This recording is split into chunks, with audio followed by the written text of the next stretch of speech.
என்னதான் இவங்களை நிறைய பேர் கலாய்ச்சாலும் இவங்க பண்ற சம்பவங்கள் அப்ரிஷியேட் பண்ற வகையில தான் இருக்கு.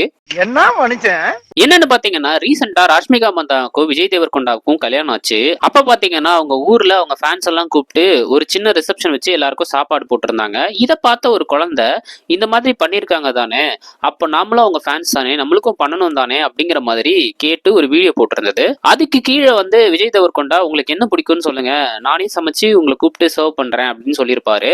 அதுக்கப்புறம் அந்த குழந்தைக்கு பிடிச்சத இன்னொரு வீடியோல அவங்க சொல்லியிருப்பாங்க. அதுக்கப்புறம் பாத்தீங்கன்னா இப்போ ரீசெண்டா உண்மையாலுமே அந்த குழந்தைய கூப்பிட்டு போய் வீட்டுல அதுக்கு பிடிச்ச லட்டு சாப்பாடெல்லாம் கொடுத்து வீடியோ ஒன்று ரிலீஸ் பண்ணியிருக்காங்க.